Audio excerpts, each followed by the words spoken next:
Welcome back to Anime Scar. This is my recap for the anime I Parry Everything. If you enjoy my recaps, make sure to like and subscribe. Let's dive in. This dude Nor ain't living in some fairy tale world or nothing. He's a real badass for his age. Everybody in town loves him. He's got this job doing manual labor, and even his boss is all like, damn, this guy's the best worker I've ever seen. So one day, Nor's chilling after getting paid, ready to head home, when he hears this lady screaming for help from this nearby cave. He straight up bolts over there, even though his boss warns him it could be dangerous, but he don't care. He ignores everyone's warnings and dives right into that cave. This chick all wrapped up in some freaky barbed wire, while a group of adventurers are going head to head with a massive demon bull. Since he was a kid, Nor's had to hold it down for his mom and run the household because his deadbeat dad ain't ever come back with the milk. But he takes it like a champ. He takes care of his sickly mom, makes her soup, all covered in soot, and tells her he's gonna hunt some rabbits to get her some protein for dinner. His mom cleans his face and apologizes for not being able to give him much in life. But Nor put on a brave face and told her he doesn't need anything anyways. Later that night, he cooks up rabbit stew for his mom, but when he goes to feed her, she's already passed away. Now Nor ain't got no family left in this messed up world. He buries his mom outside the crib and decides he can't be weak and cry about it. He starts living on his own, taking care of the garden, hunting game, and looking after them farm animals. He cleans his room like a boss and studies hard. He works out by catching wild fish, hauling heavy shit up the mountains, and eating protein like it's going out of style. One night, feeling all alone, he climbs up on a chair, pulls out this old dusty storybook, and starts reading it. Takes him back to when his family was still together, and his pops used to tell him tales about epic adventurers who fought dragons, learned magic from wizards, broke curses in spooky forests, and battled armies of elves. Their stories got him all hyped because his pops always said adventurers have to protect the weak and make sure they're safe. That shit inspires him to do something meaningful with his own life. The next day, after taking care of his animals, he gets ready to leave home and head to the city to become a freaking adventurer. He spends the night in the forest, chilling by a campfire, and by morning, he rolls up in the dope-ass city of his kingdom. He walks through the massive gate and damn, he's blown away by the crazy amount of people hustling and bustling in the markets, selling their stuff, and folks buying swords and fruit all in one place. While he's strolling around, he spots this dude rocking a sword and decides to trail him. Turns out, the guy leads him straight to the Adventurers Guild. He walks into the joint, and instead of finding a hot girl at the front desk, there's this big, beefy dude. Bummer. He tells the guy he's here to be an adventurer, but the dude just brushes him off, saying this ain't no place for kids and he should think about his folks. Nor fires back saying his parents are dead, and that catches the dude's attention. He tells him to swing by the training school first.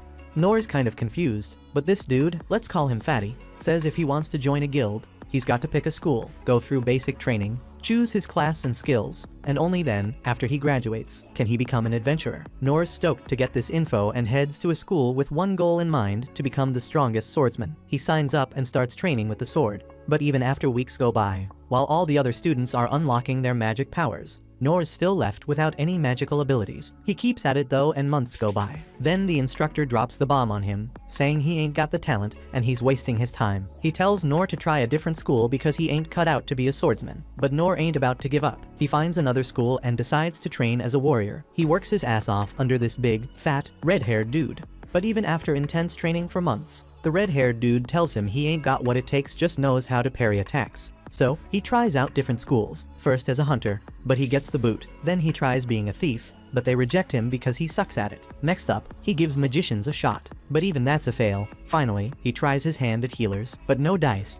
He heads back feeling like a total letdown. Fatty's shocked to hear that Nor spent all that time at different schools and didn't learn a damn thing. He tells him, unfortunately, there's nothing he can do to become an adventurer. Nor's bummed out but decides he ain't gonna admit defeat. He heads back to his crib in the woods and sets up his own training with his sword. He decides to master the one move he knows: parrying and deflecting attacks. He spends days and nights perfecting it. After a whole year of hardcore training, he gets strong enough to parry 10 attacks at once. He ain't done, though he keeps training, and 3 years later, he's parrying 100 swords at once, but still no new skills. He keeps grinding endlessly until his sword breaks. 14 years go by, and he realizes he's trained every single day. Now he can parry 1,000 swords at once without fail. But even with all that hard work, he ain't gaining any new skills. Still, he decides to give the Adventurers Guild another shot. This time, he meets a young girl who checks out his skills and tells him to hit up the training school. Nor tells her that he has already been through them. The girl's surprised, telling him he ain't got the skills to be an adventurer. Nor gets bummed out once again when the fatty comes out and barely recognizes him. They kick back and have a chat over some brews. Nor spills about his years of training. Fatty drops some knowledge, saying there are ranks in adventuring from E to S. But even to reach E rank, you gotta have at least one skill, which Nor lacks. Nor feels down, but Fatty spills a secret. Not many know, but there's a rank below E called F. F-rank adventurers have some limitations, though they can't take kill quests or venture into the forests outside the city. They're stuck doing odd jobs in the city, like grunt work. It ain't exactly glamorous. Surprisingly, Nor jumps on the opportunity and finally gets his adventurer's license. He starts hustling odd jobs in the city, hauling heavy stuff, tracking down lost cats, and keeps training every damn night. He even takes care of elderly folks, cooking up meals for them. While doing all this, he keeps training and finds joy in being an adventurer who can help folks. Now we're back in the present. A massive bull comes stomping toward the adventurers and smacks the leader with an axe, sending him flying into the wall. Nor rushes to check on him, only to find out the guy's dead. He peeks over and sees the bull skewering the rest of the crew, taking them out like it's nothing. Then the beast locks eyes on the white-haired girl. Without a second thought, Nor springs into action. He chucks a rock at the bull to divert its attention, then bolts, but the monster's fast and closes in on him. Nor realizes he can't outrun it, so he spins around and parries its attack. Surprisingly, his parry's so strong that it sends the bull crashing into the wall. It bounces back, ready to attack again. But Nor keeps parrying its strikes like a pro. He knows that one slip-up means certain death. He searches for an opening, but damn, he ain't got a single offensive skill to strike back. His swords start breaking bit by bit, but the demon turns toward the girl and charges. Nor taps into his feather step ability. Boosting his speed, he appears in front of the bull and deflects its attack once more. But his own sword pays the price. He remembers his old man's words about how an adventurer defends the weak, even if it costs them their own life.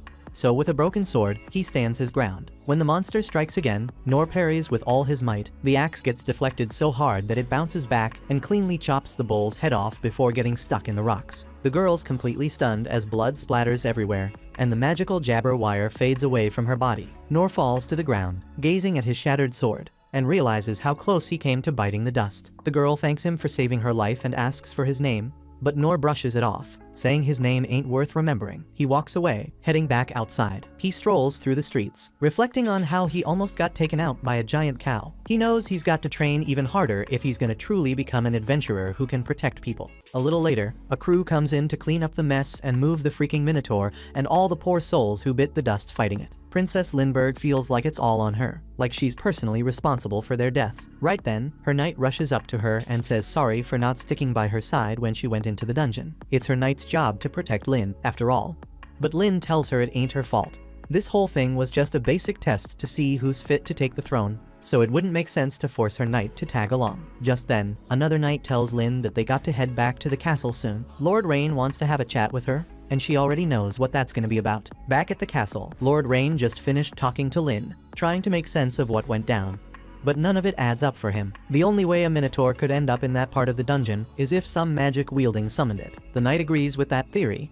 He thinks it's got something to do with a dead merchant they found at the scene, with a ring. When they checked it out, they found out the damn ring's got some crazy pure magic stone in it. That ain't something you can just sell on the market. A Minotaur is a top-level demon, so it's not like any random rich dude can buy something to control it, and the crest on the ring says it's from the magical empire of Doritos. So Rain thinks they're behind all this crap because they've always had beef with him. But even then, the fact that they straight up tried to assassinate Lynn and didn't even bother to cover their tracks means they're trying to lure Rain into starting a war. Plus, they want control of the dungeon. But Rain's also thinking about that guide who saved Lynn. According to the reports, he whipped the Minotaur in seconds with a busted sword. And to top it off, when the castle spies tried to follow him, the dude vanished right in front of their eyes. Rain can't believe what he's hearing. He's dead set on finding out who the hell this mysterious warrior is. Meanwhile, Nor just got back to the guild, and the guild master's surprised he's still kicking. He heard about a demon showing up in the dungeon, right where Nor was working, so he thought Nor might have bit the dust. Nor apologizes for scaring him and explains that he had some shady folks tailing him last night, so he had to shake them off and went home without reporting it. The guild master tells him he's lucky to be alive because a Minotaur is a demon so strong that even a rank adventurer would get wiped out in an instant. Nor still doesn't realize they're talking about the same damn cow he took down, so he asks what happened to that demon. The guild master tells him some mystery man took care of it. Nor is oblivious to the fact that he's the mystery, so he just goes ahead and gives a report for the jobs he finished today. The guild master hands him his payment, but tells him he's better off getting a regular job because it pays more. But Nor don't give a damn about the money. He just wants to be an adventurer. Right then, Lynn sneaks up behind Nor and says she's glad she finally found him. She apologizes for invading his privacy, but she really wanted to see him again, so she used her long-distance detection skill to track him down. Nor figures she must be a thief-class adventurer if she's got a detection skill, but Lynn says she's a magician. She's got skills in all sorts of classes, even if they're just basic. The guild master and the other folks are starting to recognize Lynn, so she asks if she and Nor can talk outside. Before he goes, though, the guild master grabs Nor and asks what the hell he did to get Lynn looking for him. Nor says he ain't done nothing illegal, so he shouldn't be in any trouble. The guild master tells him to go with Lynn and not do any stupid shit.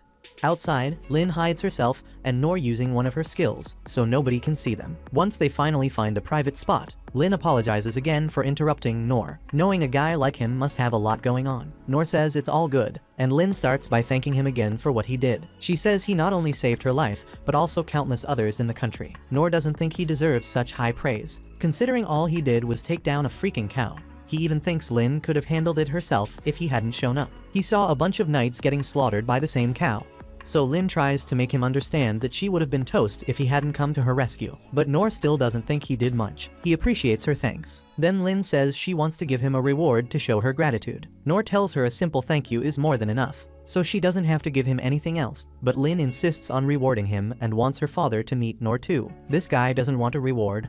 Lynn tries again, asking if there's anything she can do for him, or if she can even get him his own territory. But Nor keeps saying he doesn't want it. Lynn starts crying, telling him he has to accept her gratitude, and she ain't moving until he agrees to take something from her. Nor remembers a time when he used this same tactic to get a cleric to train him. He doesn't want Lynn standing here all day, so he finally agrees to meet her father. But he's still not up for any fancy gifts. Lynn's happy to hear that, telling Nor to stick close to her so she can use her concealment skills to keep them unnoticed. Eventually, Nor is brought to Lynn's crib, and as they enter, Lynn asks for his name, which he gladly gives. But Nor still doesn't know who Lynn is, so she apologizes for being rude and introduces herself as Lynberg Clays. Dang, that's a mouthful. So she goes by Lynn most of the time. Now that Nor sees the house, he realizes Lynn wasn't joking about her father being loaded. No wonder the guild master was worried about him making a fool of himself. As they walk, they bump into Inn, and Lynn's stoked to see her. She runs up and asks where her old man is. Inez tells her he's in a meeting with Rain, so he's busy right now. But before that, she wants to know who the dude standing there is. Lynn explains that Nor is the one who saved her life. Inez says she'll lead them to Lynn's father. Nor ain't never heard of a royal knight, so he assumes she's some kind of maid in the family. A maid who digs wearing armor for some reason.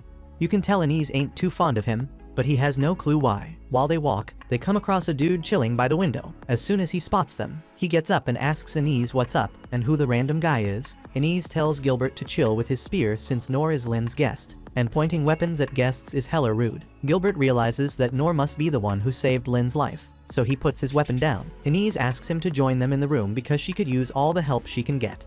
Gilbert's got a bad impression of Nor now, and Nor can already tell this ain't gonna end well for him if things keep going like this, but he keeps walking anyway.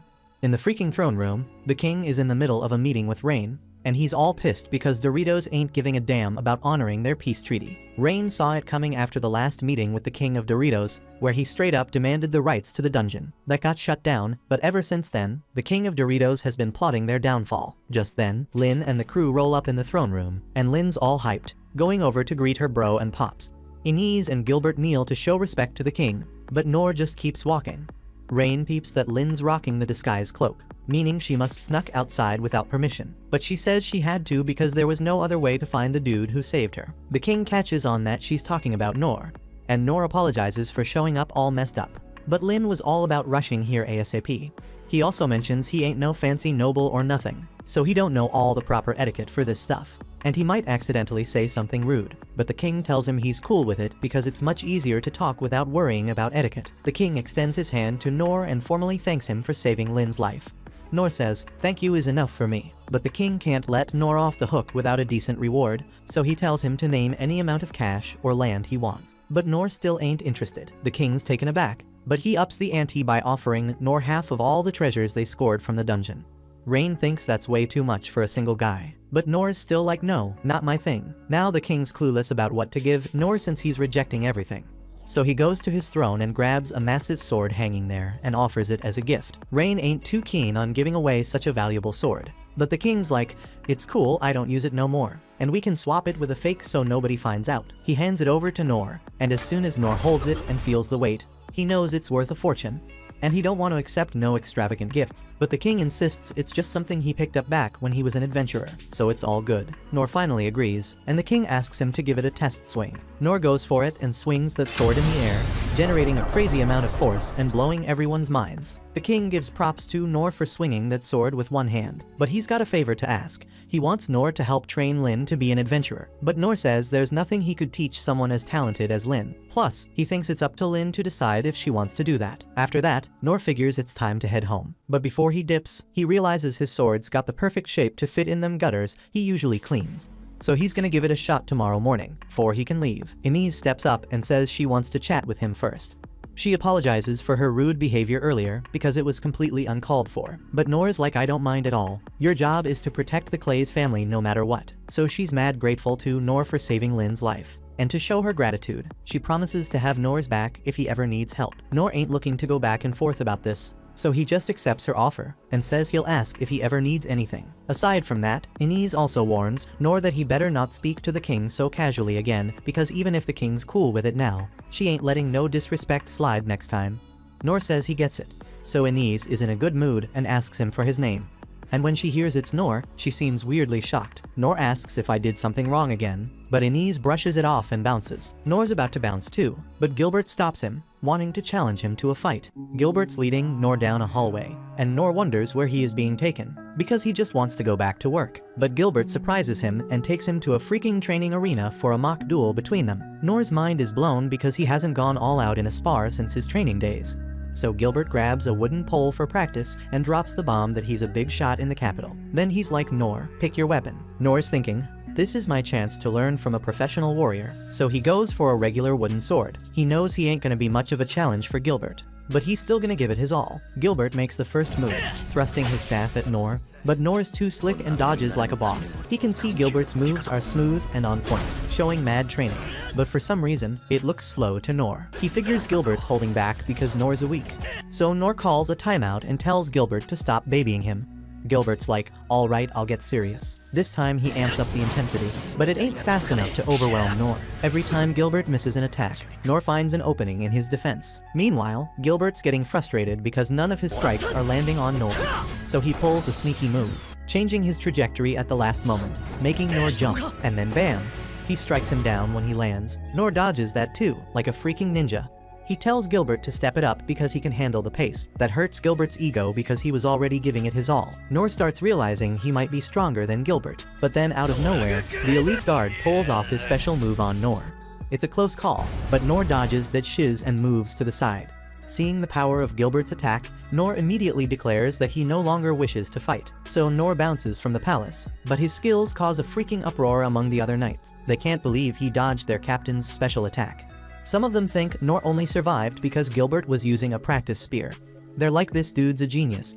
He could take down anyone if he wanted to." Hearing that mess takes Gilbert back to the past. He used to be a spear prodigy, going around the kingdom, wrecking powerful peeps left and right. Nobody could even come close to challenging him, and he got bored as hell. That's when he hit up the capital and joined the knights, hoping to battle monsters because they were tougher than humans. But even monsters couldn't stand up to his strength and skills, and he stayed bored as ever. Then one day, when he was just chilling, the master of the sword school showed up. Turns out, he was the one who trained Gilbert back in the early days. Gilbert straight up complains about how freaking boring it is to be so damn strong. He wishes there were more peeps as strong as his master, so he could have some fun throwing down with them. But the master just tells him that one day, someone even better than him will come out of his students. And Gilbert's like, "I hope that happens while I'm still kicking, because that's the only way I'll shake off this boredom." Now Gilbert's mind is all over the place as he thinks about this dude who took down a minotaur with a single hit. He always knew Nor was an interesting person, but he didn't see anything special in his strength at first. But when they sparred, he realized Nor was way stronger than he looked. When Nor tells him to step it up,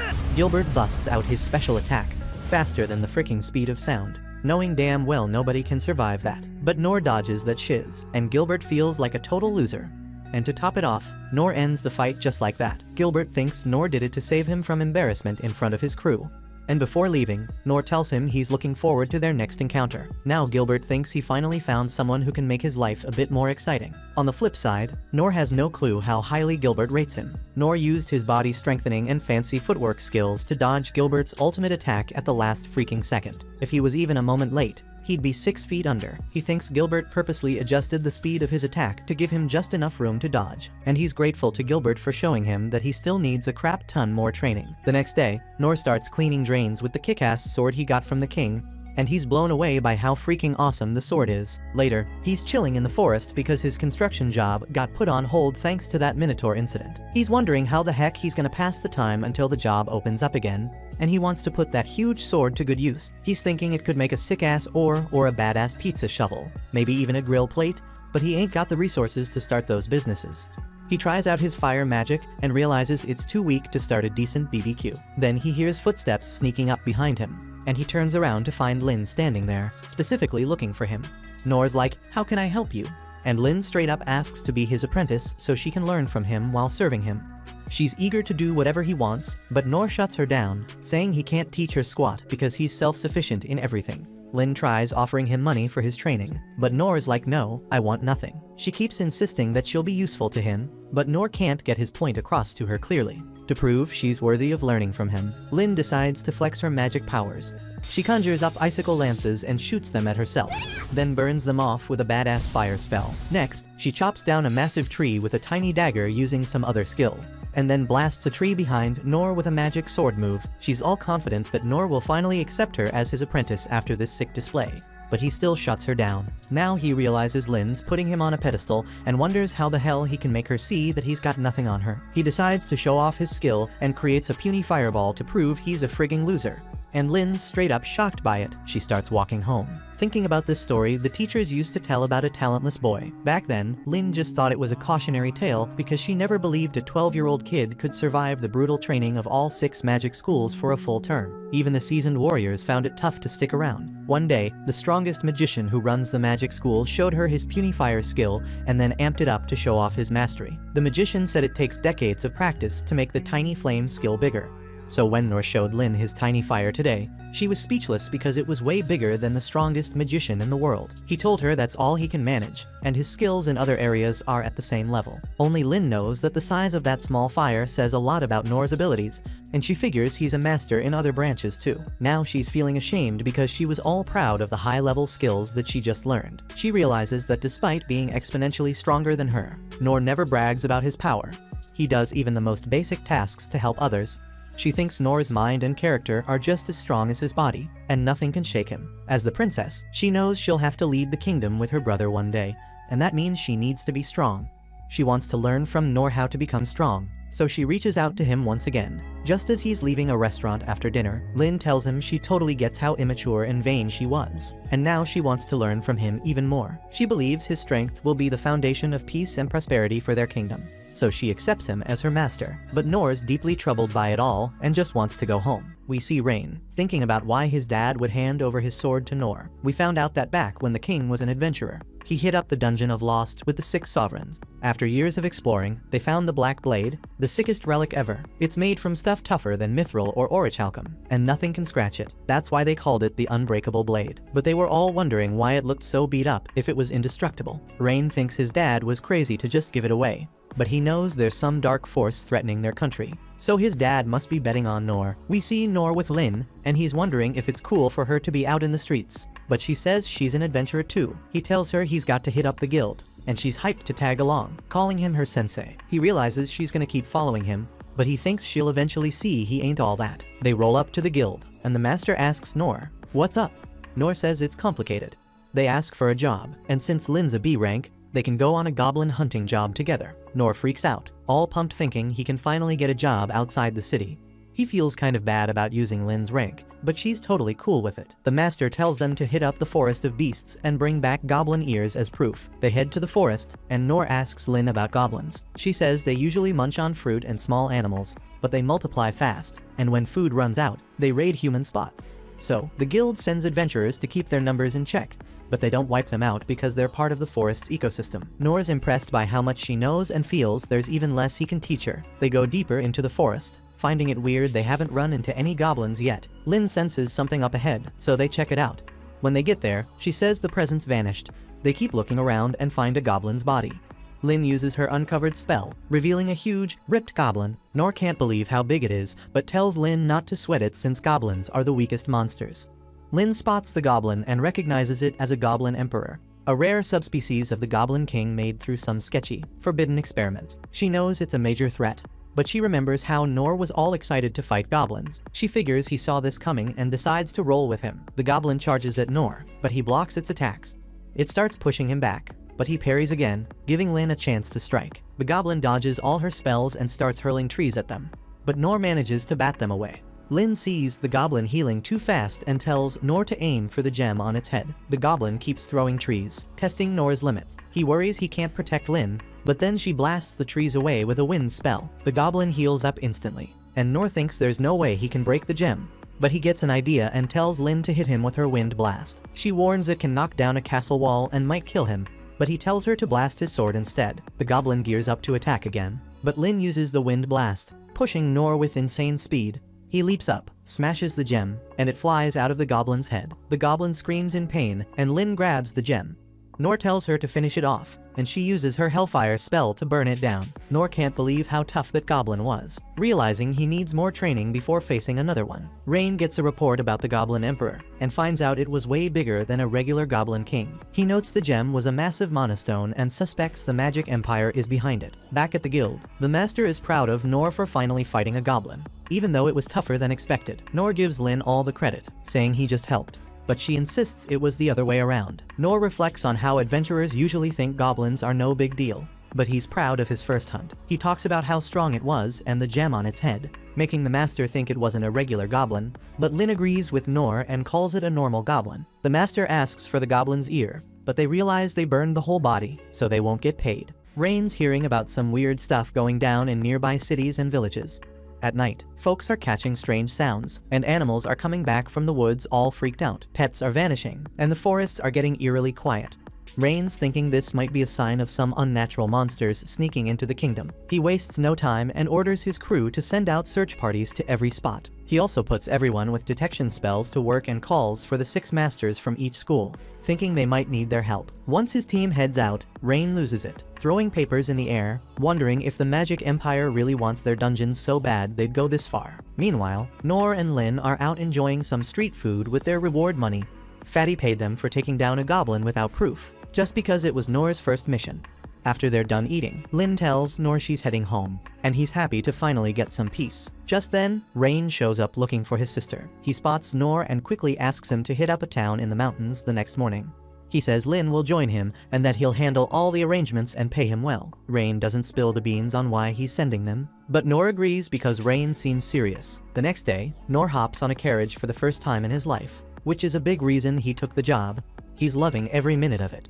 Lynn, on the other hand, looks pretty down, and when he asks if she's not into the scenery, she just stays quiet. He turns his focus back outside, dreaming of becoming a proper adventurer and leaving the city to travel. Lynn suddenly apologizes for her brother dragging him into this, but he tells her it's cool since he's getting paid. This bums Lynn out even more. That morning, Rain explained that their mission was to hit up the town of Tauros on the other side of the mountain. If nothing goes down after a while, they should head to the neighboring country, the Holy Kingdom of Mithra. He told Nor that if nothing happens, he can just treat it like a paid vacation. Now, Lynn hopes nothing really happens. Her bodyguard, Inez, tells her not to stress because she's got her back. The real deal is, Rain gave Inez a top secret mission before he left. He said their kingdom is about to face some serious danger, and if things go south, Inez should take Lynn and bounce to the country of Mithra. Inez was shook and asked if Lynn knew about this, but Rain told her he hadn't said a word because Lynn would definitely flip out. He was really worried about Lynn's safety and told Inez she was the only one he could trust with something this heavy. Right now, the crew is taking a break, and Inez apologizes to Nor for dragging him into this mess. She promises to keep him safe, but he just laughs it off, saying he's good at running away if things get wild. Inez insists there won't be any need for that because she's got her shield. Nor says that he can't see anything, so Inez decides to show off her skills. She conjures up a holy shield with her special power and tells Nor that if anything goes down, he should get behind it. He's impressed and remembers how Lynn said Inez is on the same level as that spear guy, Gilbert, who he fought before. Nor's heard Gilbert is strong enough to take down a dragon, and if Inez is just as tough, He thinks they're way out of his league since he struggled with just a goblin. He thanks Inez, saying she's got talent, but that takes her back to her childhood. She grew up in an orphanage, and one day, her powers just kicked in out of nowhere. Her friend was curious and tried to touch it, but got her finger cut instead. The caretakers freaked out and called the principal. Soon, a magician master, a redhead warrior, and a priest showed up. They asked Inez to show what she could do, and the magician said it was a gift from heaven, something super rare. He told young Inez that her power could be a blade that cuts through anything or a shield that blocks any attack, depending on how she used it. Inez was overwhelmed by all this, but the redhead warrior told her he'd train her to use it right. He took her in as a student, and while Inez was learning, she started keeping her distance from everyone at the orphanage, scared of hurting them. That was until she met Noor and learned his name. She'd heard that name, Noor, a lot from the redhead warrior, her master and adoptive dad. One day, while they were hunting monsters in the forest, another warrior told the redhead that a huge pack of monsters was heading their way. The redhead, lost in thought, mumbled something about wishing. Noor was there for moments like this. Inez got curious about the person her dad respected so much. But more than that, she felt jealous. Ever since she met Noor, that jealousy has only grown, and she's trying to shake it off so she can protect Lynn without any distractions. Just then, Noor spots something moving through the wheat fields, leaving a weird trail behind. Lynn hears him and immediately tells the carriage to stop.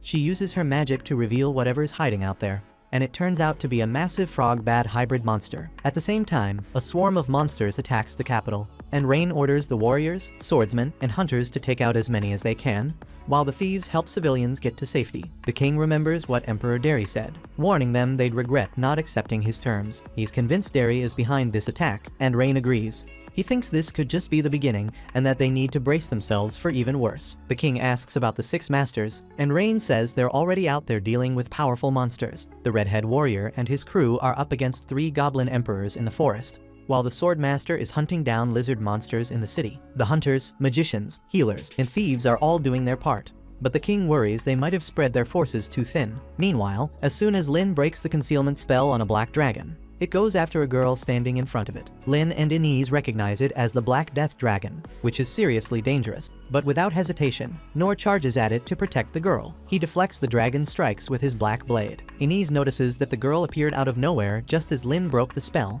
and Lynn realizes this can only mean one thing. The girl is definitely a demon with the power to control monsters. Her brother had told her about demons before beings who look human but have powers and a nature closer to monsters. He explained that demons are a wicked race that once destroyed an entire kingdom, and because of that, humans hunted them down. Their descendants are still around, and Rain was sure they hold deep grudges against humans. Back in the present, Inez is convinced that girl is definitely a demon who brought that dragon into the city. When Lynn used her spell, it probably caught the girl off guard, and when her control over the dragon slipped for just a second, it turned on her. Inez thinks they shouldn't be saving someone like that, but Noor just jumped in to help without a second thought. As she watches him still going toe-to-toe with the dragon, she wonders what's going through his head. Lynn says they've got to help Noor, but Inez stops her, saying it's already too late for him. Noor's thinking the dragon's slow and weaker than the goblin he fought, and if he can just stall it, Lynn will back him up. Then, the dragon blasts its poison breath at him, and Noor decides to block it instead of dodging, since the girl would get hit if he did. But that's the worst move he could have made, because the attack explodes, releasing a deadly poison into the air. Noor immediately starts coughing up black blood, and blood starts pouring from his eyes too. He realizes he's been hit by some seriously deadly poison, and it's already too late. He's losing consciousness. He collapses, and Lynn tries to reach him, but Inez blocks her with a barrier, telling her she'll just get herself killed if she goes near the Black Death Dragon. Inez creates a stronger barrier using her shields, trying to keep Lynn safe until she can get out of there. Lynn begs her to let her help Noor, but Inez refuses, saying her top priority is protecting the princess. The dragon fires off another round of poison breath, and Inez quickly reinforces the barrier. She tells Lynn to focus on surviving, but Lynn still tries using her purification magic to save Noor. Her magic isn't strong enough, though, and as the black poison spreads everywhere, Inez apologizes to Noor for not being able to save him. Suddenly, a piece of the dragon's claw smashes into the barrier, and the poison cloud clears. Noor is still fighting the dragon, even though he's been poisoned badly. Seeing him like this, Inez finally gets why the redhead warrior wanted Noor around in tough situations. She thinks he's like the ultimate shield, willing to protect others even if it costs him his life, but she doesn't think he's going to make it out alive. Meanwhile, Noor keeps parrying the dragon's attacks. He even counters the poison breath again, but leaves himself open for the dragon to strike. He blocks the hit, but that's all he can do before he falls to the ground. He touches his face, sees the poison blood, and still thinks he'll somehow pull through this time. In a far-off city, there's these kids who got demons in them, so they get locked up cause folks think they're cursed. They've got the power to control monsters, but they barely get any food. This one boy's part of that crew. He catches a beating just for looking at his master, and ends up going 3 days with nothing to eat. He can also read minds, so he knows how much folks hate him, but no matter how bad they treat him, he never thinks about striking back. One day, his master rolls up with a monster, asking the boy to use it to help the nation, promising to hook him up and treat them better. The boy can't read his master's mind cause of some magic device, but he trusts him anyway. He heads out with the monster, but when his shield breaks, he loses control, and the monster knocks him aside. He thinks he's let his people down, but he's just glad he didn't hurt anyone and wishes for a better life where he's useful and gets to eat good food. The dragon gets ready to attack, and he's made his peace, but Nor steps in to protect him. The dragon spits its poison, and Nor blocks it, but the boy still gets hit. Nor sees this, uses his healing to help him, and stops the bleeding. Nor's struggling, and the dragon fires another shot, but the boy's alright. Nor keeps fighting but eventually collapses and starts coughing up blood, still thinking it's all good. In a flashback, we see Nor in the woods picking herbs. He's sorting them out at home, but there's a few he doesn't know, so he decides to make a soup with them. It tastes good, but it's poisonous, and he barely makes it through, thanks to his low-level healing spell. He flips through his book and spots the herb It's Dragon's Ruin, the same one his mom always warned him not to touch. He tries to keep up with his training, but he's struggling, so he hits himself with some healing. When he wakes up, he feels better but realizes he's starving, so he heads out to gather some more herbs. He comes across Dragon's Ruin again and reminds himself to be careful. But then a snake bites him, and he passes out from the poison. When he wakes up, he feels good and decides to eat the snake, thinking it's pretty tasty. He even gets another snake to bite him and realizes he's building up a tolerance, hoping it might give him some new skill. He starts trying other poisonous stuff, and while he doesn't get any new skills, he finds he can eat all sorts of poisonous things without much trouble. Back in the present, he's eyeing the dragon, thinking it might taste good, and figures he's adapted to the poison. He keeps dodging the dragon's attacks and eventually breaks its claws. The boy's watching him and thinks he's amazing as he pushes the dragon back. The dragon's gearing up to go all out, but Nor blocks it head on, making the poison blow up in the dragon's face. Nor thinks it's weird there was such a big frog near the city and starts thinking it might be tasty.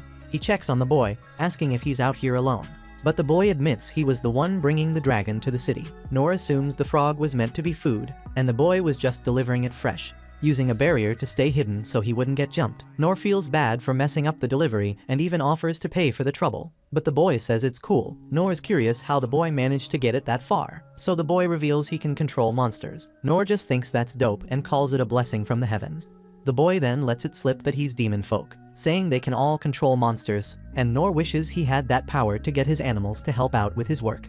The boy wonders if Nor's got a problem with him, but Nor has no idea what he's talking about. The boy explains how everyone is scared of his power, and he hates it too. Nor tells him it's a useful skill, and that he shouldn't care about what others think. The boy can't believe he could actually be helpful and starts crying, wondering if it's really possible. Nor reassures him, saying there are plenty of people who would need him. Lynn rushes over, ready to treat Nor, but he says he's fine, and that he can handle poisons pretty well. However, Lynn realizes it's extreme asthma, the kind that even destroys the soil. She can't believe Nor took a direct hit and is still fine. She starts thinking there's only one explanation, remembering her teacher Sane, the Sovereign of Salvation, who developed a technique that purified and healed all wounds after haunting his body and mind for 4 years. She's shocked that Nor mastered it at such a young age. Nor tells her to focus on the boy, and she instantly recognizes him as one of the demon folk, even considering killing him. She wonders what Nor plans to do with him, but he suggests they take the boy with them. Inez tries to object, and Lynn reminds her what the boy was trying to do by bringing the monster. But Nor feels bad for messing up the boy's mission by killing the frog. Inez can't believe Nor thinks the Black Death Dragon was just a frog, and Nor wonders who the boy was working for. The boy says he wasn't told, and Inez can tell from his eyes that he's just a slave. She asks if he has a home to go back to, but he mentions he was blindfolded part of the way, so he doesn't know where his city is. Nor suggests giving him a ride to the nearest city, and Lynn remembers her father telling her to trust her own eyes. She feels bad for seeing him as a cursed child from the rumors, instead of a boy who needs help. Nor asks the boy for his name, and they learn it's Rolo. Lynn asks Inez to bring the boy along, but Inez notes that since they are headed to Mithra, the demon folk aren't allowed to enter, and if they leave him somewhere along the way, he will struggle to survive on his own. Lynn's trying to figure out what they should do when suddenly, another dude shows up. The man notices that Rolo messed up his job of delivering the frog, and since he seems to know about the delivery, Nor asks the man if he is the one who ordered Rolo to do this. The man says it wasn't him. He is just Psalm Eon who was hired to take out Rolo and aid the progress of the mission. He asks Nor if he is the one who killed the frog, and Nor confirms that it was him. And he apologizes since he still thinks the frog was meant to be eaten, but the man tells him that he doesn't care about the frog. He was just hired to get Rolo. Nor misunderstands this to mean that the man is here to pick up Rolo, and he's not wrong. But the man's intentions are nowhere near innocent. In the next moment, the man disappears and appears behind the group. Nor parries his attack, but he is confused as to why the man attacked out of nowhere. And the man realizes that Nor isn't going to be an easy opponent to beat, so he takes a step back and calmly asks Nor if he would be willing to hand the boy over to him without a fight. Rolo is apparently worth a lot of money, but only as a corpse. So since Nor obviously isn't going to just let him kill Rolo, the man strikes again. Nor is still having a hard time understanding why the man would want to kill Rolo. So the man explains that he could also bring Rolo back alive, but his client would still murder him anyway. So why go through all that trouble? If anything, he thinks he is doing Rolo a favor by ending his life quickly. But Nor still doesn't get what's going on. The man gives up on trying to explain things and tries to jump over Nor's head to strike Rolo. But Nor manages to keep up with him and knocks the assassin back, breaking his dagger in the process. Both Nor and the assassin are moving so fast that Lynn can barely keep track of them. So Inez tries to keep her close by to protect her in case they get caught in the crossfire. The assassin is starting to get really annoyed with how tough Nor is, so he pulls out some more daggers and attempts to strike at him multiple times. But Nor manages to defend against each and every one of those strikes and pushes him back against. He now sees Nor as a genuine obstacle to the success of his mission, so he is going to start seriously trying to kill him.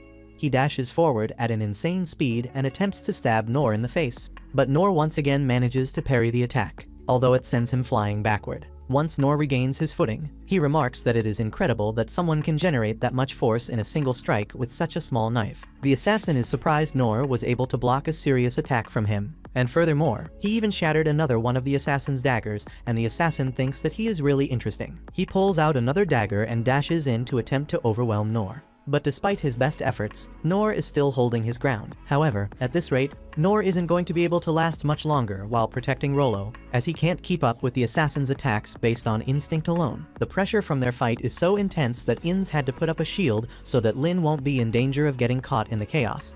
It took a while, but she finally recognizes the assassin. His fashion sense matches up with the former S-rank adventurer, the dead man Zado.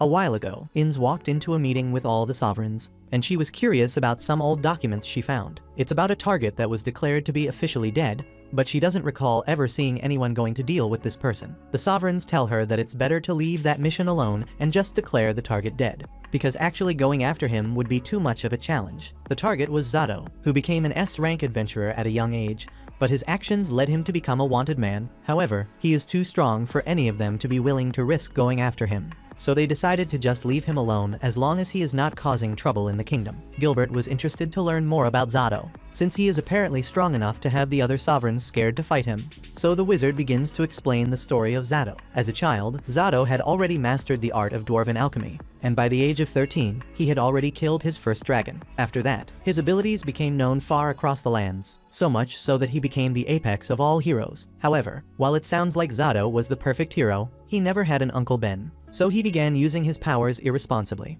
For instance, he once murdered 36 members of a merchant family, and it's almost unheard of for an adventurer to kill ordinary people. So there was a motion to strip Zado of his adventurer's license. However, while on the one hand he did kill a bunch of people, on the other hand, the dude could one-shot a dragon, so they weren't willing to risk making an enemy out of him. Ultimately, the matter of Zado's punishment was postponed, and he faced no repercussions. Zado is someone who will accept any job, no matter how evil or depraved it may be. All he cares about is the money he gets paid. In fact, he once literally destroyed an entire country at the request of a client. He killed every member of their army and then slaughtered the entire royal family. Therefore, in order to prevent any further casualties, the guild decided to pretend he has already been killed so that no one would risk attacking him again. Back with Zado. It has just lost another dagger, and he is upset because he has almost used up his entire collection in this fight against Nor. Nor apologizes for ruining all of Zado's daggers, but he says Zado is partially to blame for attacking out of nowhere like this. Zado says it's fine since he wasn't looking for an apology, but he still thinks it is really strange that his daggers keep breaking since they are all made of orchocum and dragon tusk, and they should make it practically indestructible. Furthermore, he has a lot of questions about the sword Nor is using because it is unlike anything he has ever seen before. He decides that it's better to play it safe for today, So he uses his trump card and throws his ultimate weapon into the air. As he does so, it begins to glow red. And in a flash of red light, unlimited blade works has been activated. There are thousands of blades now all pointed straight at Nor. And no matter how many of them Nor manages to destroy, Zado can always just make more of them. Nor tries his best, parry all the crosses, but there are simply too many of them. So he is forced to let himself get stabbed in order to protect Rolo. Inez realizes that there are too many crosses being thrown at Nor, so she wants to go help. But before she does, she stops herself because her mission is to ensure that Lynn makes it to safety. So she shouldn't leave Lynn's side for any reason. However, after giving it some more thought, she decides to go help Nor after all. As Nor continues to struggle against the barrage of countless crosses, he realizes he won't be able to counter the incoming attack. So he braces himself for the inevitable stabbing. However, to his surprise, In steps in at the last second and stops the crosses with her shield. Her mission may be to protect Lynn, but she also realizes that Nor is far stronger than her, and by extension, having him around would greatly improve Lynn's chances of surviving any threats they come across. So she refuses to let him die here. She uses some of her shields to attack Zado, and Nor is really impressed. But while it's certainly keeping him busy, it doesn't look like any of her attacks are ever going to touch Zado. Yuda's crosses are managing to evade Inez's attacks, so she asks Nor if he can help her out a little. She can handle their defense for now, but she doesn't have the speed necessary to take down Zado, which is why she needs Nor to do it. Nor isn't sure he can handle blades that are moving this fast. But then again, he has managed to hit birds that move faster than this, so he might be able to pull it off. He picks up one of the broken claws from the frog and tells Inez that he has an idea. So on his signal, he wants her to drop the shield that she put directly in front of him. Nor gives the signal, and Inez drops some of the shields to give him a clearing to attack. With a couple of dragon scales in his hand, Nor activates his physical enhancement and stone throw abilities, and the combination basically turns his arm into an anti-aircraft missile launcher as the claw fragments destroy all the crosses headed their way. Nor still has plenty of ammunition, so as he reloads, he asks Inez to drop the shield again. And he proceeds to destroy even more of Zado's crosses. It looks like they are making steady progress against him. But while she wasn't paying attention, Zado sneaks up behind Inez and nearly stabs her straight in the eye. But at the last second, Nor successfully parries the attack, breaking yet another one of Zado's daggers. That attack looked like it was really close, but for Nor it was barely a challenge to block it. Zado can't believe Nor is able to react to his attacks that quickly, and that he managed to break a dagger made of adamantite. Nor once again apologizes for destroying such a valuable dagger.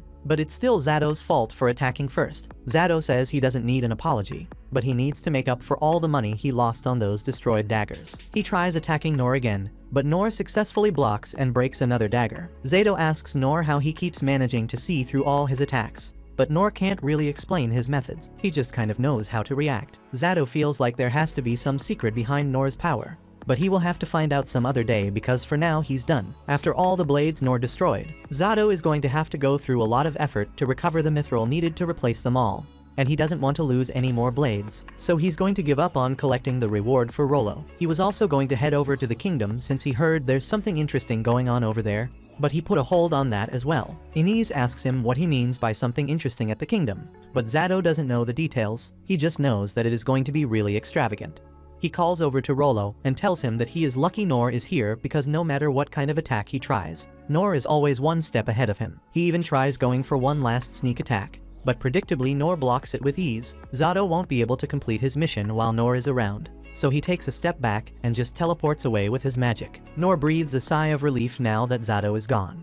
But Lynn has some concerns about the event that is apparently taking place at the capital. Nor asks if she wants to head back to the capital if she is so curious about what's going on. But as soon as he mentions the royal capital, Rolo starts to shiver in fear. Before he was tasked with transporting the Black Death Dragon, he heard his captors talking about how a terrifying monster was going to be sent to the capital. One that would make the Black Death Dragon look like a tiny frog. Hearing this, Lynn says they need to hurry back to the capital immediately because the situation is more dire than she had initially thought it was. She asks Nor if he is willing to come with her back to the capital, and Nor is fine with it. But Inez tells them that they can't go. She's about to tell Lynn about the order she got from Rain, but Lynn already knows about it. Rain had told her that she should escape with Lynn if anything ever happened in the capital. Lynn didn't hear it from him directly, but she knows how Rain thinks, so she is well aware of what he would want. But she can't accept the plan for her to be the only one to escape. That means the kingdom would still be in danger while she escaped, and she can't let something like that happen. This is the exact same thing that happened to the demon folk when their homeland was destroyed. So if Lynn doesn't do anything now, it will surely suffer the same fate. Inez eventually agrees to go back, but she wants Lynn to promise not to leave her side. Rolo says he will go too since he feels partially responsible for the incident, so he wants to help resolve it. Nor pats Rolo on the head for being so responsible, and Lynn notices the profound look on Nor's face, so she thinks he must be having a deep moment of self-reflection. But in reality, he is just regretting the fact that he never got to taste the poison frog. Back at the capital, the city lies in ruins, but thanks to the efforts of the 6 sovereigns, they have managed to hold their ground. The problem now is that Rain doesn't know where the next attack will be coming from. It could be from the north, the south, or maybe even above, but according to the reports, there have been no sightings of flying beasts nearby. That may be what the reports say, but Rain notices something up in the sky, so he casts an uncover spell, and to his horror, he finds a dragon looming over the city, and it's not just any dragon either, it's a dragon of calamity. The story rewinds, and we see Nor's pops dropping some knowledge on him about dragon slayers. He breaks it down, saying when a dragon's up to no good, it's called an evil dragon.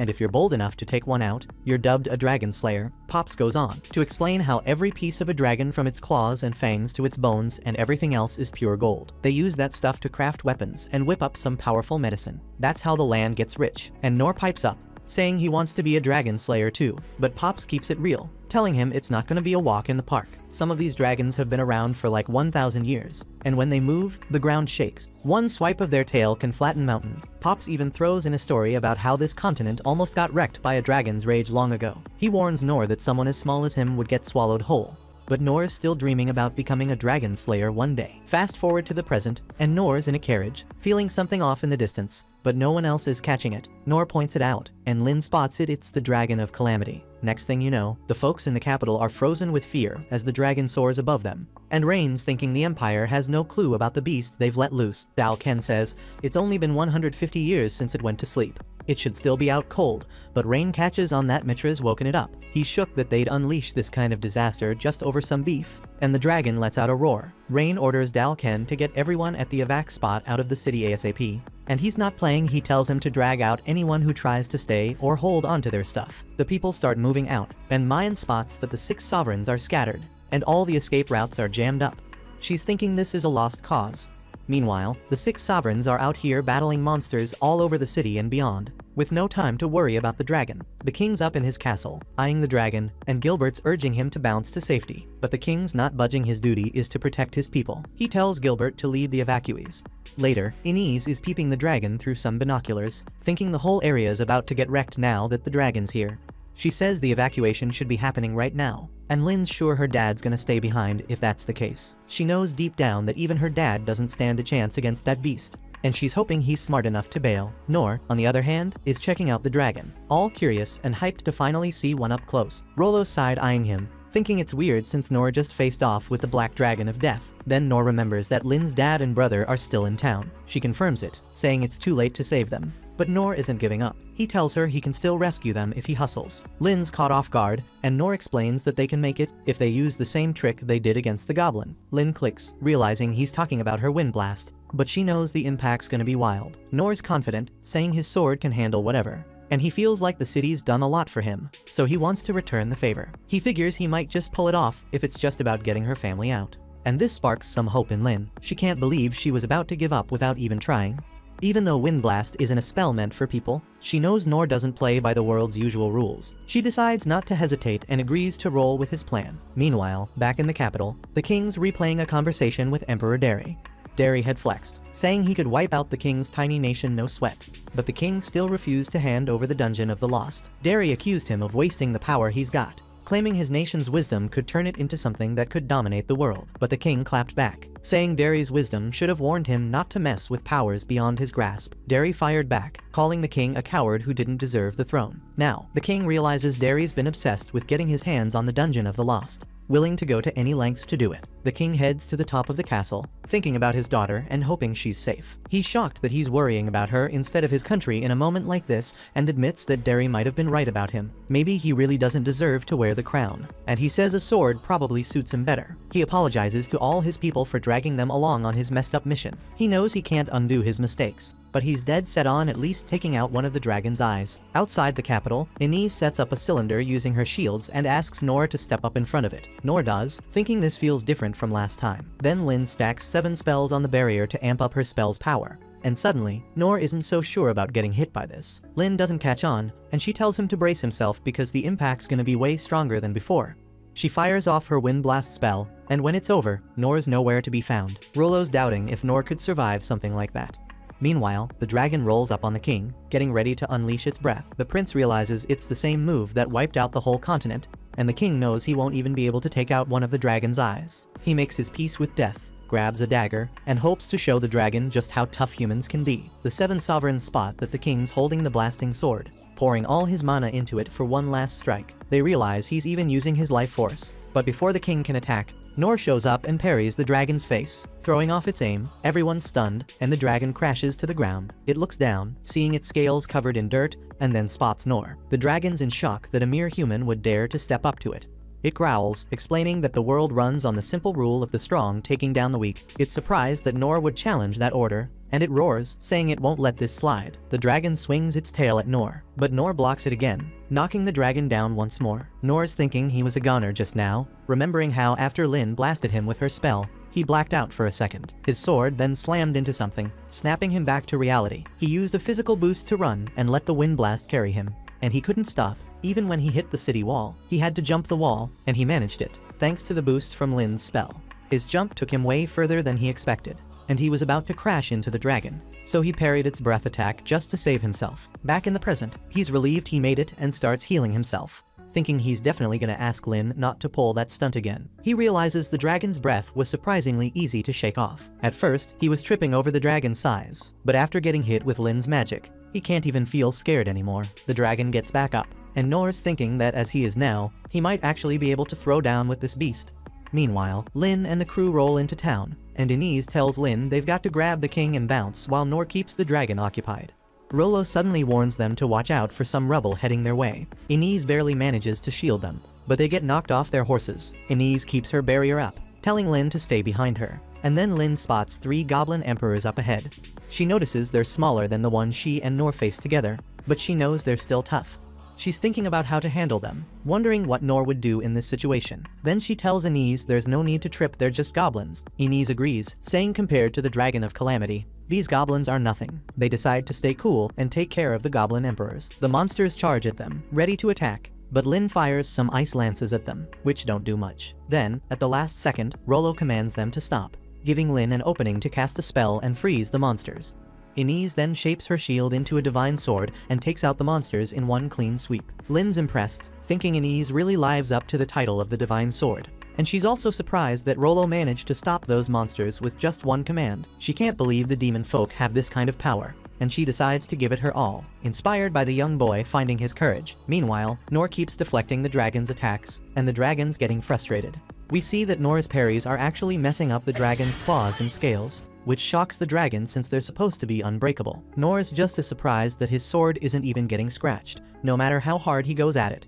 He's thinking, what is this thing? But then he decides it doesn't really matter, as long as he can win with it. The dragon starts to see Nor as a legit threat and takes to the sky. It charges up its breath to blast Nor, but Nor deflects it again, leaving everyone including the dragon stunned. The dragon roars in frustration, and Rolo explains that it's mad because it's recognized Nor as its rival, but Nor hasn't done the same. The king chimes in, saying dragons are proud creatures, and the dragon of calamity had full confidence in its power. But now it's starting to doubt itself. The dragon, now thinking it was the weak one all along, goes in for one last attack, but Nor parries again and slices off one of the dragon's claws.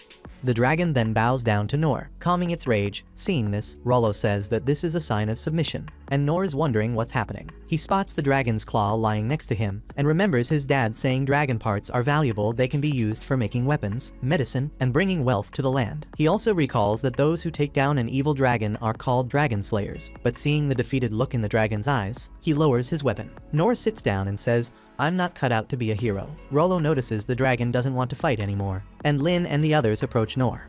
Then we see Nor thanks Rolo for calming down the dragon, but Rolo insists he didn't do anything. Nor starts wondering why the dragon suddenly stopped fighting. He asks Rolo to send it home, but Inez is ready to finish it off for good. Lynn sides with Nor and tells Rolo to give it a shot and send the dragon home. Rolo isn't too sure he can pull it off, but he steps up and tries to communicate with the dragon. Turns out, the dragon's ready to follow orders from whoever its master is, and Nor is amazed that Rolo can actually control it. He asks Rolo to send it home and tell it not to cause any more damage. The dragon agrees, takes off, But just when it seems like things are wrapping up, an energy blast nails the dragon, and it crashes down. We see Derry in the distance, watching it all go down, and he reveals the dragon was his pawn. Derry's pissed the capital is still standing, but he decides it doesn't matter as he calls in his army. His plan was for the dragon to tear up the capital, then have his magic soldiers and cannons wipe out what's left, but a dude named Randy tries to warn him that it's a bad move. Derry's not having it though, kicks Randy aside, and brags that their mage tech is unstoppable. Derry's already writing history in his head, planning to blame the kingdom's greed and dungeon mismanagement for their downfall, while painting the Empire as the saviors stepping in to free the people from their useless king. Meanwhile, Nor and the crew head toward the dragon, but spot the Empire's army too. Derry sees them and recognizes Lynn and Inez. He knows Inez has a rep with her divine shield, but he figures she's no match for his cannon, so he orders his men to fire. Inez tells Lynn to fall back, and as the blast comes at her, she realizes she can't block it, but Nor jumps in front and deflects it. Derry's confused, wondering what just happened, and orders his men to fire again. Nor is trying to figure out why the Empire's army is even there, and Inez tells him they're planning to destroy the kingdom. Lynn sees they're seriously outnumbered, even with their army, and Inez tells her they need to fall back. The next attack hits, and Inez blocks it with her shield.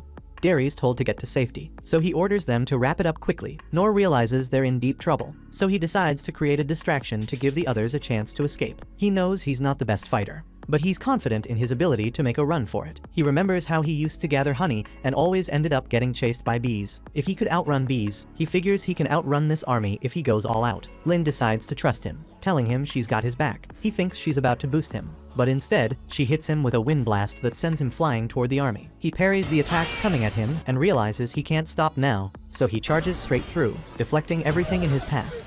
Swords and shields go flying into the sky. Derry is stunned, watching as the swords come back down, stabbing his men, while the shields crush them. Nor then sends the siege towers crashing down.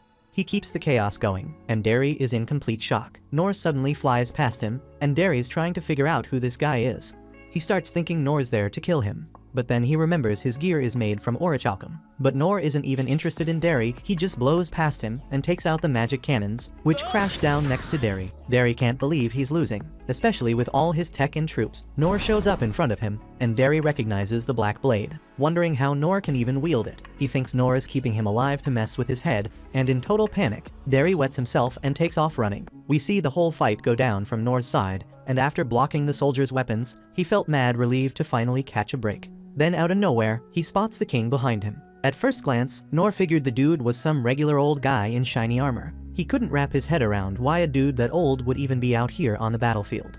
Even the king's horse was decked out in flashy gear, but to Nor, there was nothing special about him. That's when he noticed the weapons he just blocked falling back to the ground. Snapping out of his thoughts, he rushed to block the weapons again before the soldiers could grab him up. He knew he had to stay sharp and keep blocking, and then he saw these siege towers. Without knowing what they were, he decided to handle them too. After dealing with the weapons, Nor glanced back at the king, still wondering who this old man really was. But he couldn't afford to rest too long. He knew those soldiers would be on their weapons if he slipped. So, he blocked them again, then took a breather by the king. Meanwhile, the king was looking at Nor like he'd seen him somewhere before. Nor was thinking, does this old dude know me? He started walking toward the king, convinced they'd never crossed paths. But the king was shook. The king pulled out his sword, ready to fight, but Nor didn't even bother blocking it. He wasn't sweating, the old man like that. He slid past him and went on to block some magic cannons too. Those things dropped right next to the king, and Nor just kept blocking whatever he could spot. Nor figured the old man was bound to hurt himself staying out there on the battlefield, so he went back to him again. That's when the king asked him, "Why haven't you killed me yet?" It clicked for Nor. The king thought he was here to take him out. Nor couldn't really blame him either. He was out here with a sword in his hand, so he decided to let the king know it wasn't like that. He put down his weapon and tried to tell the king not to worry, but he was too winded to get the words out. Instead, he threw the king a smile, hoping it would calm him down, but the king misunderstood that smile, thought it was some kind of threat, and took off on his horse in a panic. Nor starts feeling the wear and tear from all that fast movement across the battlefield, and the next thing he knows, he's coughing up blood. The soldiers from Mitra surround him, and he's thinking I pushed it too far. He knows there's no way his low-level healing spell is gonna fix this much exhaustion, and the soldiers keep closing in. He starts thinking this might be it for him. He's about to pass out, and all he can hope for is that Lynn and the crew get away safe. But then, out of nowhere, the soldiers get hit by a long-range attack, and Nor recognizes that move it's Mayan's skill. Gilbert jumps in next, dropping his Dragrave skill, taking out the soldiers crowding Nor. Nor's happy to see him, but his brain's too foggy to remember dude's name right. Gilbert, shocked by the destruction Nor left behind, is joined by Sig. Sig apologizes for being late, but Nor knows who he is, even if Sig doesn't recognize him. Nor thanks him for holding things down so far, and Sig reassures him they'll finish the job. Gilbert and Sig then hit the battlefield, cutting down any soldiers in their way. Nor watches, thinking this is the kind of swordsman power he's always wanted. Sane, seeing Sig's wild fighting, can't believe he's going off like this after being told to chill out. Oaken feels like keeping things calm is impossible with so many enemies around, but Sane explains they can't get any info out of dead bodies. Sane says it's easier to get people to talk when they're alive, and you can always keep cutting off limbs during torture to get what you need. Oaken is shocked, but Sane laughs it off, saying he's just playing. Then, Sane mentions Oaken's mages should be pulling up soon, so it's time to gear up. A squad of mages shows up, and Oaken casts Earthbind to trap the soldiers to the ground. Dandog's forces charge in, and Sane notices that Oaken's having the time of his life. Oaken, loving the fight, decides it's time to wrap it up. He traps the soldiers in a massive stone cage, and Sane realizes it's his turn to step in. He makes it his mission to save the survivors and give them a shot at turning things around. Nor is surprised when he sees that all the instructors who used to teach him are there, and he's happy to see them again. Some of the instructors recognize Nor too, and afterward, Lynn heals him. He thanks her, and she tells him to rest a little longer, but he says he's fine now. He starts thinking about how hungry he is, and then Sig tells everyone that a commanding officer confessed under Sane's interrogation, saying that Mitra doesn't have any more troops. They threw everything they had at them, but their emperor seems to have escaped. Oaken is surprised that the old emperor joined the battle, and he thinks it was a foolish move for someone who calls himself a wise ruler. He wonders if the old man is losing his mind, and Nor realizes they're talking about the man in the shining armor. Oaken is surprised Nor knows him, and Nor explains that he met him a while ago, and he was wearing shining armor. Even his horse had the same armor, and they were hard to miss. Oaken realizes that the armor must have been orichalcum, and he explains that it's a high-grade material that supports a wide range of skills. He thinks it makes sense that the Emperor escaped so quickly if his horse had that armor, and Sig mentions they won't be able to go after him if he crosses the border. Sig explains that there's a fortress and a bridge over a ravine there, and Oaken thinks they have no chance of catching up to him using normal means. Oaken says it might be possible if they could fly, and Nor suggests they might be able to do that. Everyone is shocked to hear this, and Nor mentions it would only be possible if that creature is still alive. Afterward, they head to the place where the dragon fell, and both Oaken and Sane are amazed to see such a magnificent creature up close. Sane thinks it's the first time he's been asked to heal something so big.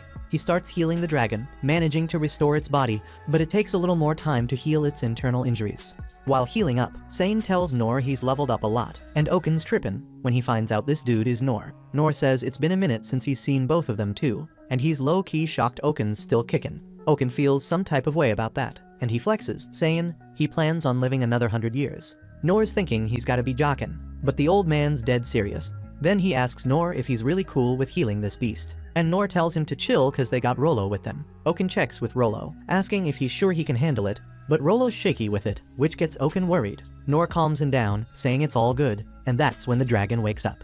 Nor tells Rolo to start vibing with it, and the dragon lets out a big roar. Nor peeps that it's mad, and Rolo's shook that Nor can read it so well. Nor says growing up in the mountains taught him to pick up on the dragon's mood, and Rolo breaks it down that the dragon wants revenge. It's waiting for Nor to give the word, and Oaken's caught off guard by how much control Rolo has over the dragon. Rolo tries to clear it up, saying the dragon sees Nor as its master, not him. But before he can finish, the dragon roars again, and Rolo says it's ready to roll out. Nor tells everybody who's catching a ride to gear up, and Lynn and Inez step forward. Nor's surprised they're coming too, and they explain that Rolo has to ride since he's the only one who can talk to the dragon, and they're gonna have his back.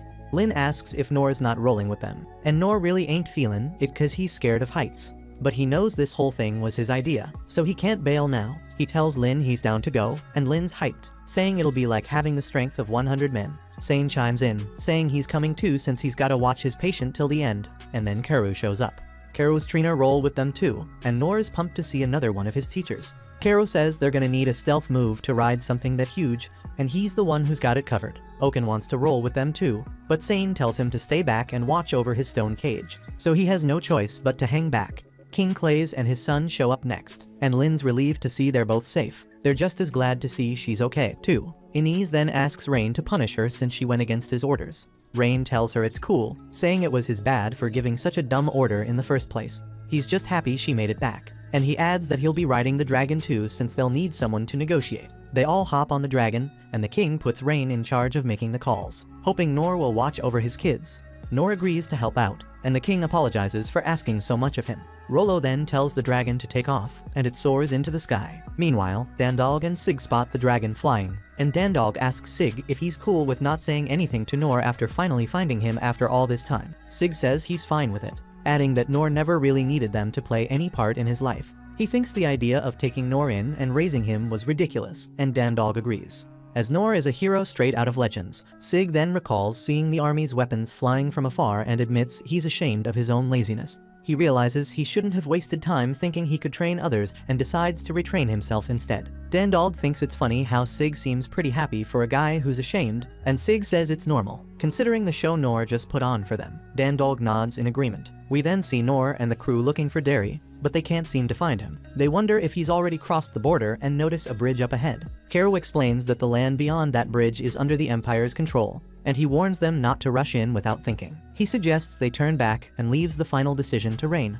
Before Rain can make up his mind, Lynn spots something moving fast on the bridge, and they realize it's Derry. Caro notices they're getting close to the capital's defenses, and if they step into that territory, there's no way they're making it out in one piece. He explains that they're hidden for now, but the magic that's keeping them covered is gonna wear off as soon as they realize they're there. Rain's aware of this, but he's dead set on not letting the Emperor slip away. He figures Mitra has access to some serious magical tools, and if they let him escape, he's gonna use those to boost their military power. Rain's not about to give Derry the chance to make that happen. Inez then asks Rain and Lynn if she can just wipe out the whole area. When Lynn hears this, she thinks Inez must be pissed after what went down in the capital. Inez suggests it'd be smart to take out the fort's defenses ahead while they've still got the chance.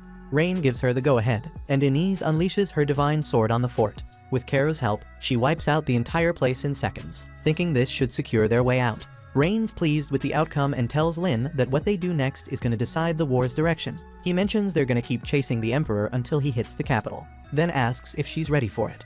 Lynn's cool with it and figures everyone here is packing power way beyond the norm. She knows she's got nothing to worry about as long as they're around, and she's even more confident with Nor on their side. She thinks he's probably planning something big as they speak, but then we see that Nor's so scared of heights that he's passed out. When the Emperor finally makes it back to the fort, thinking he's safe now, that fear he's been carrying turns into straight-up anger, remembering how bad he got clowned. As he's walking past his officials, they hit him with, "Why you covered in mud and smelling like piss?" The Emperor starts blaming all his soldiers for not being able to win, even with all that high-tech gear they got. Before he can finish going off, one of the officials spots something out the window. The Emperor looks up, and that terror creeps right back in as he sees the Dragon of Calamity heading straight for the Empire. He's confused though, thinking, how's this thing still alive? That laser beam should have finished it. Then it hits him, it must be Saint Sane who brought the dragon back. But even if they revived it, there's no way it should be coming after him unless someone's controlling it. That's when he turns around and asks where the beast tamer he hired is. The official tells him Master Lude already bounced, and the Emperor starts thinking Lude betrayed him. He throws a fit, and Randius steps in, trying to calm him down because all that yelling won't solve anything. But the Emperor ain't trying to hear it. He flips out on Randius, telling him to stop being useless and do something to save the Empire. Randius agrees, but the look on his face says he's done with the Emperor's nonsense. While all this is happening, the Emperor orders the rest of them to get Kronos ready. He wants to use it to blast the dragon out of the sky. The officials try to talk him out of it, saying Kronos is still in the testing phase, and if they fire it now, it might wipe out a big part of the city too.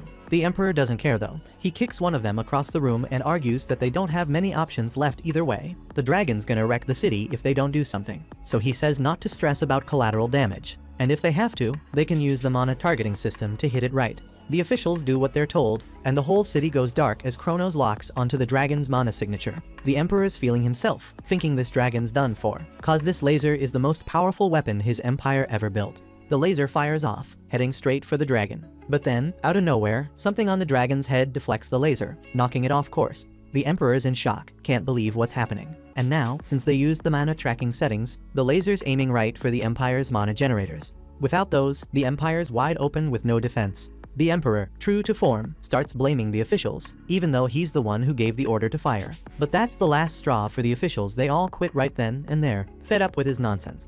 The Emperor's left standing alone, watching as everything he built burns down around him.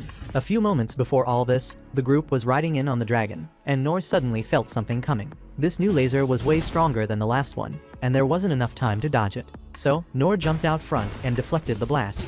He pulled it off, but since he can't fly, he ended up crashing right into the Emperor's castle. At that same moment, the Emperor is surrounded by Randius and a few knights who are over-dealing with him. The Emperor asks what Randius thinks he's doing, and Randius calmly tells him he's gonna save the Empire by taking the Emperor out. The Emperor starts yelling for help, but nobody's left who'll listen to him. Looks like it's the end for him. But right before Randius can cut him down, Nor crashes through the ceiling. Nor's surprised he got so lucky, landing smack in the middle of the Emperor's throne room. Randius, sword raised, asks Nor straight up, "You trying to protect this clown?" Nor ain't worried about protecting the Emperor, but he also knows it ain't right for these knights to straight up murder him. One of the knights tries to pop the Emperor with a gunshot, but Nor deflects the shot and gently lays the Emperor's head down so he doesn't get hurt.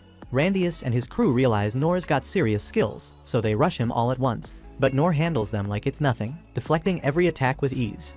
Randius starts talking about how the Emperor's ruined the Empire, and the only way to make things right is for him to die. One of the knights even throws a bomb, trying to finish the Emperor off. Nor sees it coming and gently kicks the Emperor out of the way, making sure his body lands against the wall without injury. As the Emperor is checking on the neighbors, Nor asks why the knights are trying to kill him. One of the knights points out that Nor has done more damage to the Emperor than they have so far, but Randius keeps pushing the point, saying the Emperor has to die. He throws more bombs, but Nor stays ahead of it, grabbing the Emperor's leg and gently placing him on the floor. Nor suggests they throw the Emperor in prison and let him die naturally since he's already old, but Randius shuts that down, saying they can't afford to wait. The enemy has already invaded, and they're coming with the Dragon of Calamity. He thinks killing the Emperor now will send a message that the fight is over. Suddenly, a voice interrupts, saying that killing the Emperor isn't necessary. He can't suffer for his crimes if he's already dead. It's Rain, who's just arrived with the rest of the crew.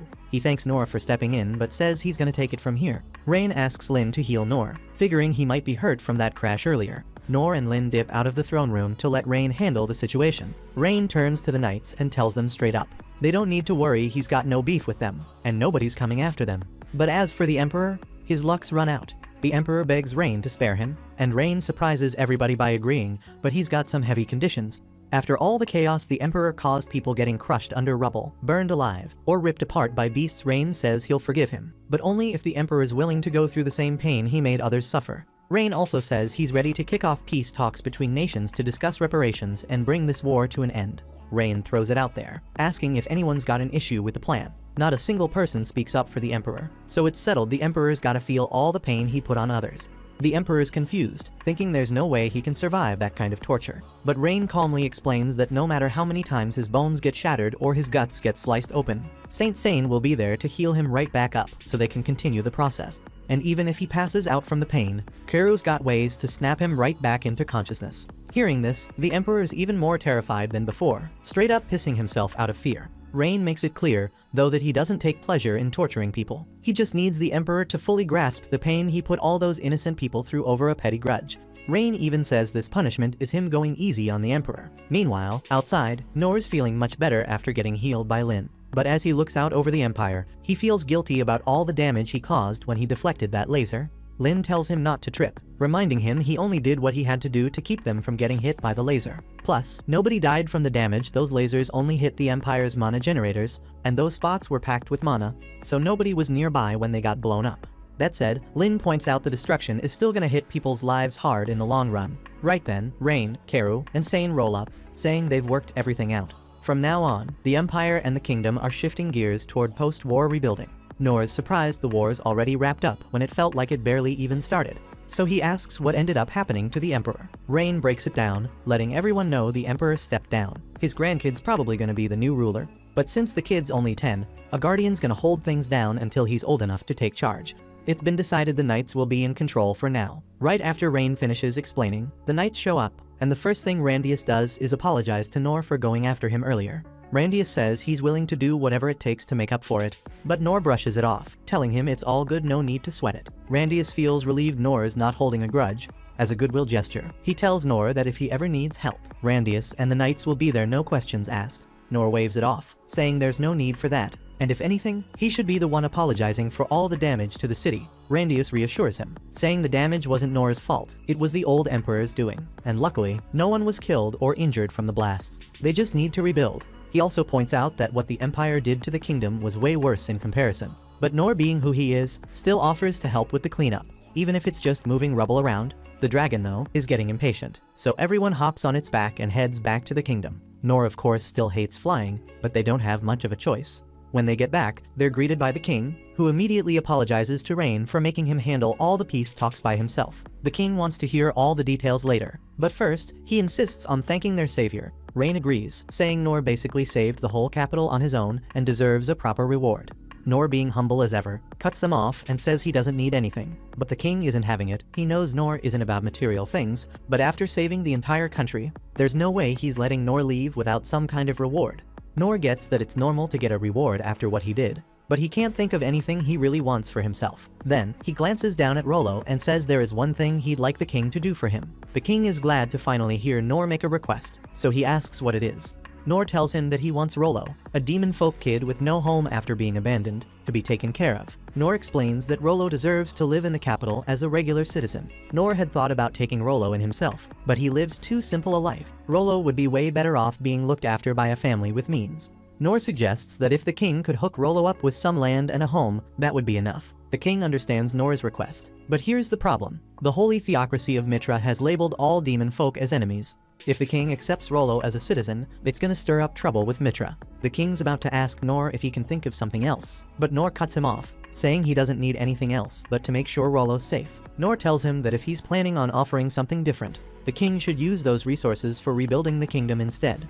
The king, surprised by Nor's persistence, can't help but laugh. Rolo, looking up at Nor, flashes back to when he almost got killed by that frog dragon. Back then, he hoped for a better life, one where he wouldn't have to suffer anymore. Maybe even have a shot at eating good food. He never thought that dream would come true. Later, Rolo wakes up in a warm bed. He soon finds himself sitting at a dinner table with Anise, who tells him that he's gonna stay with her for now. Rolo doesn't know what to say, so Anise nudges him, telling him to hurry up and eat before the food gets cold. He's shocked he never imagined all of this was for him. For the first time in his life, he's about to eat something that isn't rotten. As he takes his first bite, tears start to roll down his face, and he smiles, saying the food is delicious while he cries. While the rebuilding and rescue efforts are still going on, Nor takes a walk through the neighborhood he used to clean. He's shocked by how much damage has been done. He wonders if the folks who live here made it out okay. As he heads toward the guild, he feels some relief seeing the building is still standing. Just as he's about to take another step, he spots the guild sign right at his feet. This is the first time he's actually gotten a good look at it.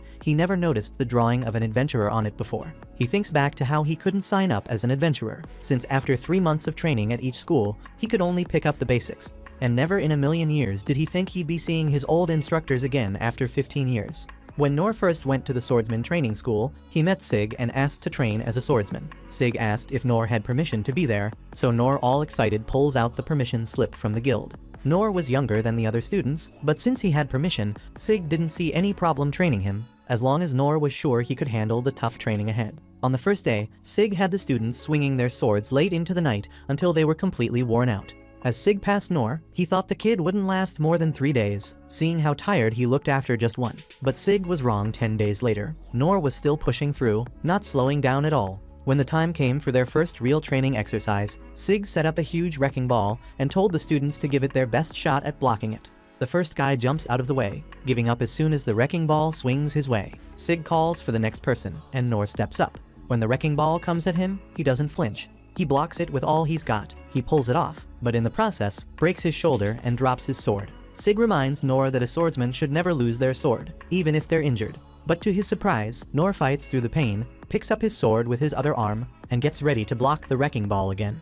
And this was the moment Sig first realized Nor had a lot of potential. A little later, Nor runs into Sig in the hallway and asks, when am I gonna start learning a sword skill? Sig tells him that what skills Nor might pick up are out of his control, but Nor at least wants to see what a sword skill even looks like. He keeps pushing, so Sig agrees to show him. They go outside, and with a wave of Sig's hand, a bunch of leaves fly into the air. In a flash, Sig cuts them all with his sword skill. Nor is blown away by what he just saw, even though Sig was moving so fast he could barely keep track. Sig figured as much since even he has trouble following his own moves when using the skill. But to Sig's surprise, Nor actually caught most of the movements. That made the sword master think Nor might one day surpass him. Unfortunately, as the days turned into months, Nor kept training by now. He had mastered parrying, but that was about it. He hadn't picked up any other skills. Sig was starting to think just knowing how to parry wouldn't be enough for Nor to make it as an adventurer. At the end of the 3-month training period, Sig told Nor to stop training. He felt it was pointless to keep going, even though he knew Nor had tons of potential. He just assumed swordsmanship wasn't for him, so for Nor's own good, he told him to pick a different path. Nor listened and went to train under the shield sovereign Dandog. But from the way things were going here, Nor looked totally out of place. Dandalg asked him if he was sure about this, because the training was going to be rough, but Nor was dead set on becoming an adventurer. No matter how hard it was, so he stuck with it. Seeing how determined Nor was, Dandalg decided to give him a chance, but he couldn't help worrying Nor might get himself hurt somehow. However, Nor proved him wrong. He kept up with the other students like it was no big deal. They were getting boulders thrown at them, and they had to block them with their bare bodies. And Nor was doing better than anyone expected. Then, out of nowhere, a huge section of the cliffside collapsed, falling right towards Nor. This was way beyond what Dandalg had planned for the training, so he jumped in and crushed the rock to save Nor. But as Dandalg stepped in to crush the rock, he realized Nor wasn't scared. The kid was fully ready to block that boulder with his body, even if it meant he'd die trying. Dandalg was blown away by the guts Nor showed right then and there, and he started to believe he could train Nor to become an unstoppable shield. Unfortunately, after 3 months of training, the only real skill Nor picked up was body strengthening. Dandalg knew how hard Nor had been grinding, but he couldn't keep letting him train when he wasn't seeing any real results. So after that, Nor went to the Bow Sovereign's school and asked her to train him. She wasn't too excited about it, it seemed like a hassle, but since it's her job to teach, she gave him a shot. She handed Nor a stone and told him to throw it at a stick hanging way off in the distance under a tree. She didn't think he'd hit it and was already planning to come up with an excuse for why he couldn't train there. But to her surprise, Nor nailed it on the first try. She couldn't believe what just happened, so she told him to do it again. And once again, Nor hit the stick without breaking a sweat. She wasn't thrilled by this. She could already tell Nor was going to be a tough student to deal with, but a promise is a promise. So she let Nor train with the rest of the students. But all he was doing was throwing stones at a shield. After a while, Nor asked why she had him just throwing stones when he came to learn how to shoot a bow. Eventually, Mayan gave in and handed him a practice bow. Nor was pumped to finally have it, but when he went to use it, his grip was so strong he crushed the bow in one squeeze. This was exactly the kind of headache Mayan didn't want to deal with. Every bow she gave Nor ended up breaking just as fast, so she figured if he can break my personal bow, thinking there's no way he could. But of course, Nor managed to break that one too. Frustrated, she told him to just stick to throwing stones for now. So Nor went back to chucking his stones, and Mayan asked where he learned to throw with such accuracy. Nor replied, "No one taught me, I just figured it out." This is just how Nor hunts birds back home. There's this colorful bird in the mountains that loves snatching up rabbits, so he usually hunts those. Mayan realizes he's talking about a thunder flash bird, one of the hardest birds for even experienced hunters with top-tier gear to hit. The fact that Nor can take it down with just stones, she's starting to question if he even needs to be training here at all. By the end of the 3-month training period, Mayan tells Nor there's nothing more for him to learn. Nor pushes back, saying he still hasn't learned any bow skills, but Mayan reminds him that he can't even hold a bow without crushing it. Besides, she thinks his stone throwing skills are more than enough to outclass most archers out there. After that, Nor headed to the thief's sovereign Caraway to ask for training. By now, Caro had already heard about Nor from the other sovereigns, so he was cool with it and gave Nor his first task right away. The mission was simple: sneak through a dark hallway without making a sound. For someone who just got here, Nor was doing a lot better than Caro expected, dodging obstacles like it was nothing. Still, he wasn't good enough to sneak up on Caro undetected. For the next exercise, Caro set up a hallway filled with traps and told Nor and the other students they had to make it through to reach the treasure chest he had with him. Nor figured it'd be easy, so while the others were busy trying to disarm every trap, he just sprinted down the hallway. He set off all the traps, but with the skills he'd already learned, he handled everything they threw at him like a pro. Caro was blown away by how Nor dodged all the traps, but the point of the exercise was to learn how to avoid triggering them in the first place, and Nor's method wasn't exactly stealthy. When the training period ended, Caro told Nor that he's got the awareness to make a great spy, though he admitted Nor's stamina and drive were way beyond what's normal. He even offered Nor a job with the capital's intelligence agency if he ever gave up on being an adventurer. After his time with Caraway, Nor went to see Oaken to learn magic. Oaken thought it was pretty wild that Nor wanted to train in magic at such a young age, especially since the age requirement is usually 15. Nor shows Oaken the permit he got from the guild and explains that he's already trained at all the other schools, but none of them worked out for him. Oaken's cool with giving it a shot, but even after 2 months of trying, Nor still couldn't use any magic. Oaken starts thinking Nor might not have been born with mana flowing in his body, and if that's the case, the only way to fix it would be to put him in the mana resonance pod. Nor's down for whatever it takes, so Oaken agrees but warns him to get out as soon as it feels too intense. Being in there can be pretty dangerous. A couple days later, Oaken hears that Nor's still inside the pod and hasn't come out once. Now Oaken's freaking out because the pod cranks up all your senses, and staying in there for days could have killed Nor. But when Oaken rushes to the pod, expecting the worst, he finds Nor just sitting there meditating. Nor even kicks him out, saying he's close to a breakthrough. After a full month in the pod, Nor only manages to learn a tiny flame spell. but since he didn't have any mana before, Oaken is impressed he can use magic at all. Then Nor casts a second tiny flame spell, and Oaken's jaw drops Nor's dual casting, something that took Oaken 50 years to figure out. Still, it's not gonna help Nor become an adventurer, so he's frustrated. Oaken feels bad that Nor couldn't learn anything more useful because with his level of talent, he could have been the world's greatest mage if he just had more mana from the start. There's only one place left for Nor to try, so he heads to Sane's training school and asks to be trained. But Sane shuts him down, saying only people who had the rite of passage at birth can train there. Nor tells him straight up he's not leaving until Sane agrees to train him. Sane calls his bluff and walks away, but days later, Nor is still there, standing in the cold, looking like he's ready to die out there if he has to. Eventually, Nor straight up collapses, so Sane finally gives in and says he'll let Nor join his training while he helps heal him up. But Sane makes it crystal clear to Nor that there's no guarantee he'll actually pick up any real skills from it. By the time training wraps up, Nor manages to learn the low heal skill, and Sane's shook cause that skill's supposed to be impossible to get unless you go through the rite of passage as a kid. Even though Nor pulled off the impossible, the low heal skill isn't even recognized by the Adventurers Guild, so it ain't gonna help him become an adventurer. Once again, Nor's left disappointed, but he still thanks Sane for all his help. A couple days later, Sane hears that Nor dipped out from the capital, so he and the other sovereigns call a meeting. They all agree Nor's a special kid, and after swapping stories about his setbacks, they all come to the same conclusion. If they train him together, Nor's gonna be a legend one day. So they set out to find him. Fast forward to the present, Nor rolls into the guild to return something to the guild master, who's hyped to see Nor alive and kicking. Little does he know, Nor Loki saved the whole city. The guild master tells Nor there's a job for him, since the city's gotta be rebuilt, and Nor already figured that was coming. So he heads out and jumps into the rebuilding work. The next morning, Nor spots Lynn handing out supplies.